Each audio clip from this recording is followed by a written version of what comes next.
இன்றைக்கி நாங்கள் வெளியில் போகலான்னு சொல்லி கிளம்பும்போது பெட்ரோல் போட்டு போயிடலான்னு எங்கள் வீட்டுக்கார் சொன்னார். சரின்னு போனால் பெட்ரோல் இல்லைங்க. திருப்பி இன்னொரு பெட்ரோல் பேங்க்கில் போய்ட்டு தான் பெட்ரோல் போட்டு போனோம்.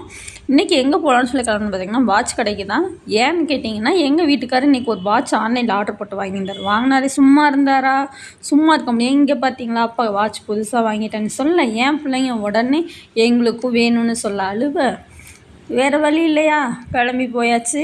பாப்பாவுக்கு வாட்ச் வாங்கினதோடு சேர்த்து எனக்கும் ஒரு offer buy one get one அப்படிங்கிற மாதிரி வாங்கிட்டு வீட்டுக்கு வந்தாச்சு. சரி இவ்வளோ தூரம் வந்துட்டோமே மீனையும் வாங்கிட்டு வீட்டுக்கு போயிடலான்னு சொன்னார். சரின்னு போயிட்டு மீனையும் வாங்கிட்டு வந்துடலான்னு போயாச்சு. அங்கே ஃப்ரெஷ்ஷாக மீன் இந்த மாதிரி தான் கிடைக்கும். மீனோட பேர் தெரியல, அவங்க பாம்ப்ளெட் மீனுன்னு சொன்னாங்க. சரி கொடுங்க புதுசாக சமைச்சு பார்க்கலான்னு சொல்லி வாங்கிட்டு வீட்டுக்கு வந்தாச்சு. சரி போகிற வழியில் அப்படி டின்னரையும் முடிச்சுட்டு போகலான்னு சொல்லிட்டு எனக்கு ஒரு மீல்ஸ் வாங்கினேன். பாப்பாங்க 2 பேரும் தோசை வாங்கிக்கிட்டாங்க. அவர் வந்து பார்த்திங்கன்னா வெஜ்ஜு புலாவ் வாங்கிட்டார். இங்கே மீல்ஸ் வந்து பார்த்திங்கன்னா ரொம்பவே சூப்பராக இருக்கும்.